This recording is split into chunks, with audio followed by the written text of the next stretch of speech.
Hi guys, welcome back to my channel. আজকে আমি একটা নতুন রেসিপি ট্রাই করেছিলাম chicken fry and Korean chicken. তো তার জন্য দেখো, ডিম দিয়ে আগে আমি কিছুটা মাংস ম্যারিনেট করে রেখেছিলাম। তারপরে আমাকে আরও একটু মাংস আনতে হয়েছিল, যেহেতু আমাদের বাড়িতে অনেকটা লোক।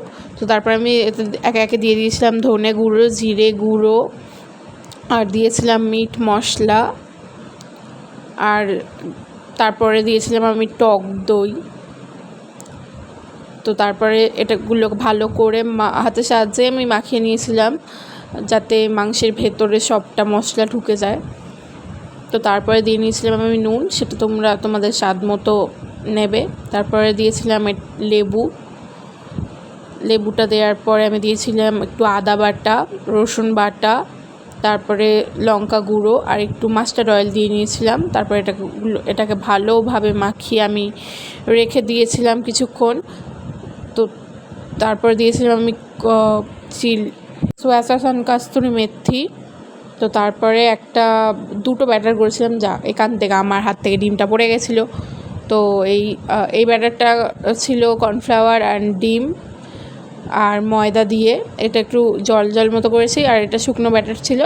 এই জল ব্যাটারটায় ফার্স্টে চিকেনটা আমরা ডুবিয়ে তারপরে শুকনো যে ব্যাটারটা আছে ওটাতে ভালোভাবে কোট করে নিয়েছিলাম। তো দেখো, এইভাবেই কোটিংটা হবে। তারপর আমি সমস্ত চিকেনটা কোট করে রেখে দিয়েছিলাম। তারপর তেল গরম করে কড়াইতে এক এক করে সব চিকেনগুলো দিয়ে নিলাম।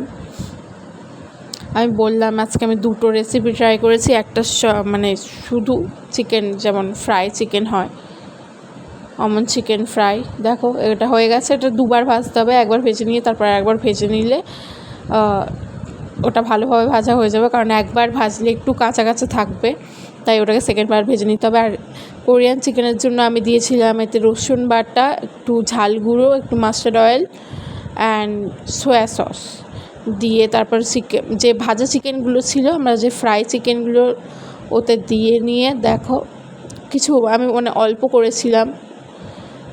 এটা দেখতে যতটা সুন্দর, খেতে আরও মারাত্মক সুন্দর ছিল। বাই বাই গাইজ, আজকের ভিডিও।